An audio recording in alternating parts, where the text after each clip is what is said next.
De volta com o cenário político, nesta quarta-feira, nós estamos conversando sobre a Universidade Estadual do Rio Grande do Norte com a presidente da Associação dos Docentes da UERN. Você pode participar, mandar a sua participação aqui pelas nossas redes sociais que estão visíveis para você escrever sua mensagem e fazer o programa de hoje junto com a gente. Boa noite. Carol, vamos aqui com informação para você que acompanha o nosso cenário político TCM. Vamos trazer notícia, né? Um dia após a chegada da Novo Rapid, falta outra insulina em Mossoró. A informação foi repassada ao jornalismo TCM por pacientes. Na terça-feira, nós anunciamos aqui que a Prefeitura divulgou a chegada de uma nova remessa de outro tipo de insulina, a Novo Rapid. E afirmou que esta era a única insulina que estava em falta, sendo que a do tipo Tresiba continua com estoque regularizado. Já a informação repassada hoje pela Prefeitura, o jornalismo TCM, a insulina Tresiba acabou nesta quarta-feira, mas a previsão de chegada é na sexta-feira, dia 30. Pois é. Então, o que acontece, Carol? Anuncia a chegada de uma, falta a outra. Anuncia a chegada de uma, quando... De outra, falta uma. Falta uma. Então, é uma coisa meio que... A gente está esperando ainda uma posição do Executivo Municipal quanto à previsão de compra de doses ou de chegada das insulinas, sem necessidade desse aperreio todo. Porque quem está se agoniando, além de nós aqui que repassamos essas informações, são os pacientes. Eles que estão precisando desses medicamentos, porque eles estão correndo realmente um risco. Pois é, Vanúvio. Ontem, e outra coisa, não é nem anunciar a chegada de uma das insulinas, é no texto garantir que a outra tinha em estoque garantido aí para os pacientes. Não tem, os pacientes entraram em contato com a gente, estão realmente preocupados. O retorno que a Secretaria Municipal de Saúde deu e que devem chegar na próxima sexta-feira. Vamos aguardar e trazemos essa informação para você na próxima sexta. Vamos voltar aqui o nosso bate-papo com Patrícia Barra, presidente da UERN, que está conversando com a gente sobre a polêmica da eleição da universidade. Eu achei interessante aqui a nota que a UERN publicou ontem no seu site, na sua plataforma, no seu endereço eletrônico, que há uma falta de tolerância a opiniões divergentes e ataque gratuito contra as entidades que congrega e organiza os trabalhadores, como tanto tem se visto no contexto atual, que tenta silenciar a imprensa livre, amordaçar professores e professoras e calar a voz das mulheres. Este comportamento está sendo atribuído à universidade, presidente, ou à comissão eleitoral da UERN? Esse é um comportamento isolado do presidente da comissão eleitoral, que publicou uma nota sem o aval da comissão eleitoral, né? Apenas ele que fez uma exposição gratuita da universidade e aí, de uma forma que não podemos aceitar, tentou colocar como se a UERN participasse do processo de forma partidária. E aí todos nós temos um grande zelo pela nossa entidade. É por isso que em espaços como esse nós somos convidados, né? Porque a gente traz a credibilidade de uma entidade que há 40 anos luta por essa universidade, há 40 anos pauta não só os problemas da UERN, mas para além dos problemas da UERN, problemas da sociedade. Então, assim, problemas eleitorais à parte, toda a defesa que nós temos da nossa entidade, sabendo que na condição de representante da mesma, a gente tem todo o compromisso com a verdade e trabalhar da melhor forma possível.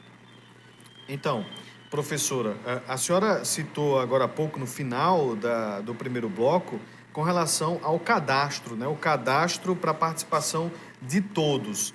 A gente vive um momento onde a eleição precisa acontecer em formato virtual, né? E explica para a gente o que estava acontecendo, né, para o processo de escolha da próxima reitoria e qual foi o questionamento para que pudesse acontecer seguindo as opiniões que estavam em divergência com a própria comissão eleitoral, com a atual gestão. o que é que estava sendo posto, o que é que precisava melhorar para realmente atender aí de forma igualitária, como alguns colocam dentro da universidade, para essa eleição?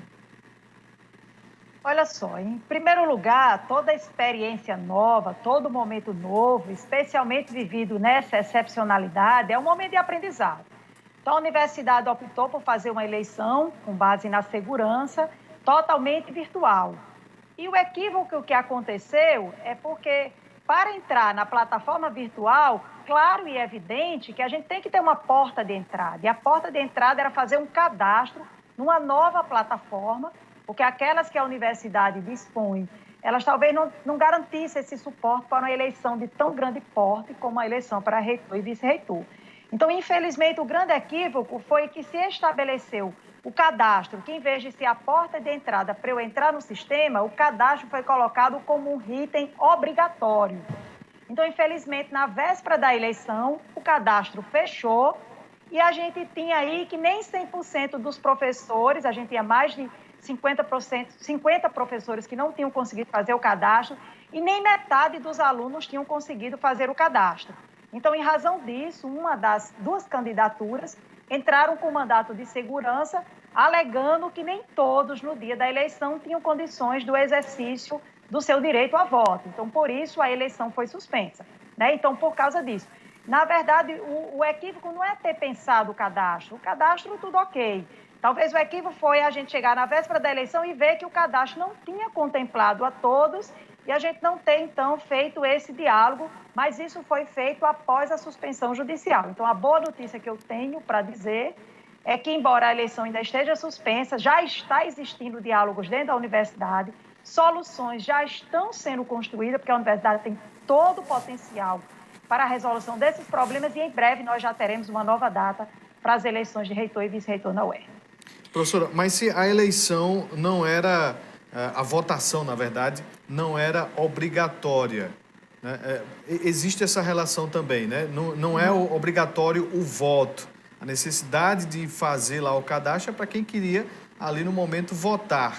E qual a relação que existe entre essa questão, né? A disponibilidade de votar, a obrigatoriedade de fazer o cadastro e quem não sequer queria acompanhar todo esse processo? É muito pertinente, Vanucci, sua colocação. Porque, na verdade, o voto é facultativo. Mas no dia da eleição, qualquer um que estava apto a votar poderia fazer essa decisão de votar ou não. Então, é por isso que a gente diz, o grande problema foi que o cadastro foi encerrado antes da eleição.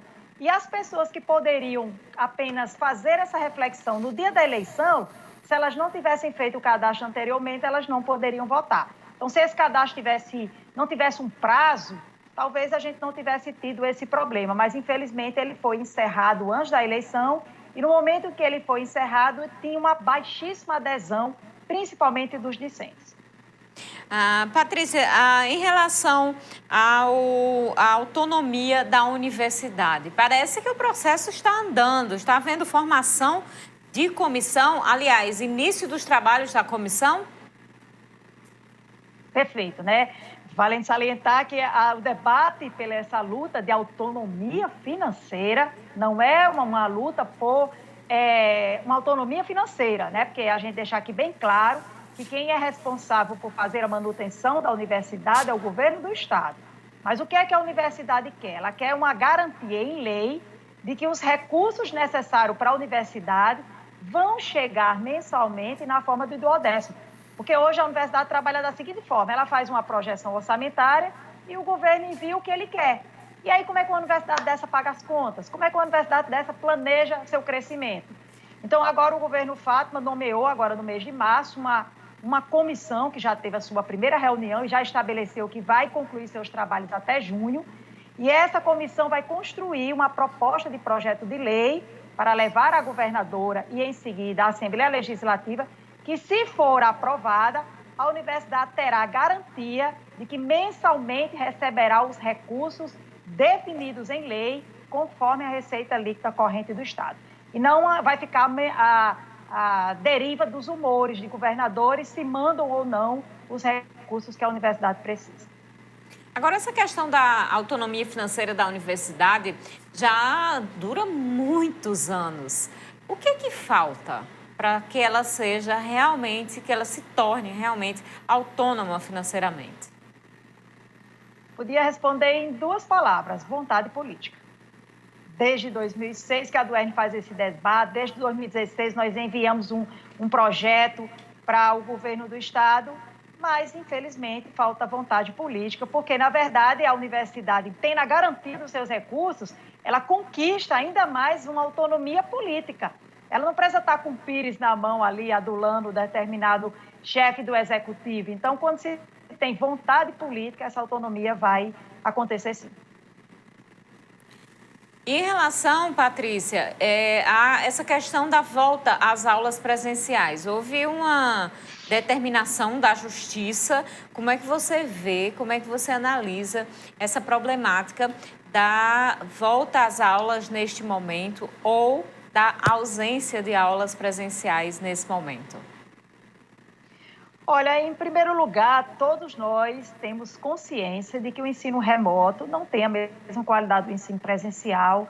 Nós estamos ávidos para voltar a olhar nossos alunos nos olhos. Mas a educação é importante, mas a vida é muito mais. A gente acabou de ouvir que está faltando kit incubação. A gente acabou de ouvir que a vacina não está conseguindo nem contemplar a segunda dose para quem fez a primeira.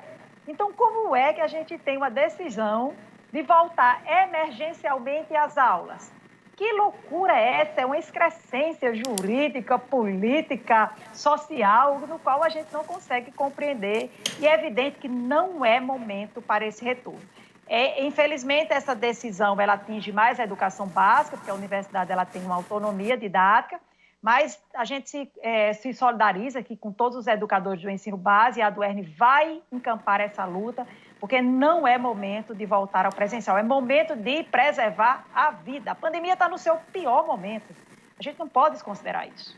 Se o governo do estado determinar essa volta às aulas, incluindo também, obviamente, a universidade, a Duerne vai se posicionar contra e pode, inclusive, não retornar, desobedecendo o decreto governamental?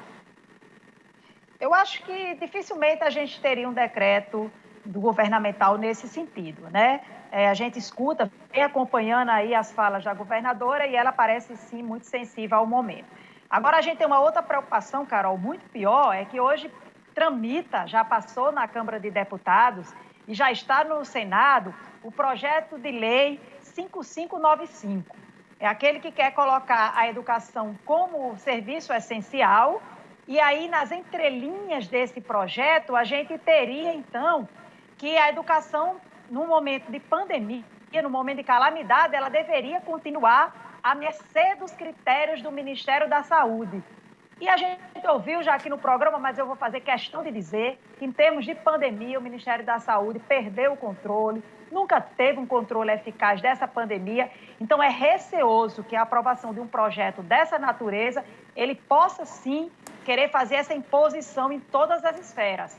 Mas aí a gente vai lutar do mesmo jeito, porque a gente tem uma garantia constitucional de uma autonomia didática e pedagógica. Então, quem decide qual a forma de aula e qual o momento correto dentro das universidades, é ela mesma por meio de seus conselhos. Vamos então fazer mais uma parada. Depois do intervalo, a gente volta e conversa um pouquinho mais com a presidente da Duerne, Patrícia Barra.